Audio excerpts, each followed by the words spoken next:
It's been an amazing 10 years for you. Just reading your biog, and I read your autobiography a few years back, and seeing how really this is an accident because you really wanted to be an actor and you failed at it. Yeah, I mean, the big thing was I wanted to go to drama school, and I did, and studied for 3 years. And I think when you get out and then it's not the kind of fabulous career you think it's going to be, I think that's the thing that drama school can't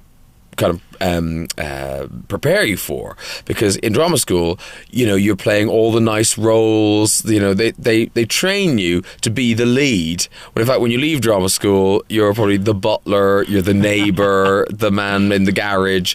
So it's a big anticlimax. And then 10 years later, you're coming back into theatre to make your West End debut in Le Cage aux Folles. What tempted you to do that? Because it's easier being a TV star, isn't it? Yeah, in fairness, appearing in the West End is actual work, and not just doing the shows, but even beforehand, doing the rehearsals. It is a proper job, and it is a kind of a shock to my system. And I suppose it's a good question that I'm asking myself: why am I doing this? And it really is about the show. This particular musical, I saw it back in 1984 in San Francisco, and then I saw it in '86 at the Palladium when it was last here. And Le Cage aux Folles, it was kind of a really groundbreaking musical at the time. And I remember thinking, when I'm old enough to play that part, I'd love to do it. And so it's just all come around. And I mean, at the moment, I think it's a dream come true. when I'm in the West End, an audience may be thinking, this is his dream. So we'll see how it happens. Are you enjoying yourself? Because you're so busy and you're so wrapped up in being showbiz and this programme here and that programme there and rehearsing for this and doing that. Are you able to enjoy being the star that you are? I suppose you never really... I mean, that's never the bit you enjoy. The bit you enjoy is your job. And if having profile and stuff, clearly, if I was 45-year-old, man who hadn't worked since he left drama school, I'm not playing the lead in Le Cage aux Folles in the West End. So to that extent, yes, I enjoy my television profile and the things it brings. But actually, why I do it is because the actual jobs, I like the jobs. I love hosting the chat show. I like doing those big shows with Andrew Lloyd Webber, and hopefully I'm going to be enjoying being back on stage. Being reviewed is part of your life as a comedian. Every night when you're stood on stage, they're reviewing you. Whether they clap or laugh is determining your future on stage. Yeah. It's slightly different in the West End, isn't it? Yes, I mean, I am sort of girding my loins for the reviewers. In that, I think there's probably I think I would have to be incredibly good to get a good review. I think they will be coming in gunning for me. And look, well, one, they may be right, I may be rubbish, but two, I have to kind of just step back from that and hope that the show as a whole still works for an audience, because it is a great show, and I think you'd have to be pretty miserable to leave the theatre in a bad mood after it. And of course, then you're one of the few people who's allowed to be controversial on the TV.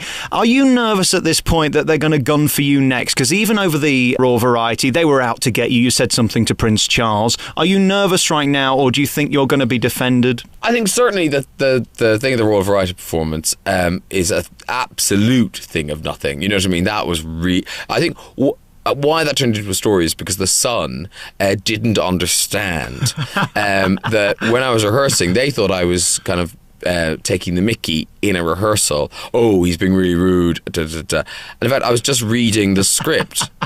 That night, Prince Charles and Camilla sat there. I said it to them. It was just it was a quip off the back of Pussycat Dolls singing "Don't You Wish Your Girlfriend Was Hot Like Me," which is a funny thing that they came out and like, at a Royal Variety performance. That was the opening of the Royal Variety. They came out and sang that to Prince Charles and Camilla. So I just commented on it. I think when you work at the kind of the end of the spectrum of comedy that I do, or indeed Jonathan and Russell or all these, other people who've got in trouble, mistakes are going to be made. I think where the BBC needs to be really confident and clear is that actually there are thousands of safeguards in place. My chat show, although it might seem very kind of edgy and out there, that script's been seen by lawyers before we tape it, two lawyers sit in the control box watching the recording, and somebody else checks the edit. So I'm very protected, and the public are very protected. And I think it's incredible, given the amount of output on the BBC. You know, they've got 7 radio stations, 4 TV stations, they've got the web. I think that's a remarkable achievement that not more offensive material gets out there. There's layers within layers. So I feel very protective, because the thing is, you know, in the Jonathan Ross, Russell Brand thing, that people go, oh, what were they thinking? The point is, they weren't thinking. They were in the zone, and they were off on a kind of comedy riff, and both of them admit that it was a mistake, it shouldn't have happened. I think what went wrong was that there was no one there to protect Andrew Sachs, no one there to protect Jonathan and Russell. That's where I think it fell down. And then, of course, we look at you and your beginnings in TV. You were shocking and outrageous, and you still are on BBC Two, yet you're primetime BBC One on a Saturday night, and everybody loves you. You're almost unique in that way. I mean, there was Jim Davidson in the old days, wasn't there, who had his mucky live show and then did Generation Game. What a clever thing that is, that you can be loved by two completely different sets of audiences. Well, see, I don't think that the audience for the shows are different. I just think they're like me. They're in a different mindset when they watch those shows. I mean, yeah, there's some that will never cross over. There's some that, you know, like musical theatre, like Andrew, and I'm just along for the ride. And then there are people who watch The Chat Show would never watch those shows. But I think audiences are kind of brighter than that. You know, they get it, that one show is a kind of a late night show and one is tea time. And the people who enjoy The Chat Show and enjoy what I do there, wouldn't enjoy it if I tried to do that at 7 o'clock on a Saturday night. It's about context. I think it's like all of us, you know, over Christmas, we'll go home and we'll spend time with our granny or whatever. And you're still yourself, but there are just things you wouldn't say to your granny. And, you know, when you're down the pub with your friends, you're a different person again. And none of it's a lie. None of it's not you. It's just you choosing how to behave in certain situations. And with your opening set of gags, are there moments where even you go, oh my God, I shouldn't be saying this? Yeah, there are bits in the monologue where I kind of think, really?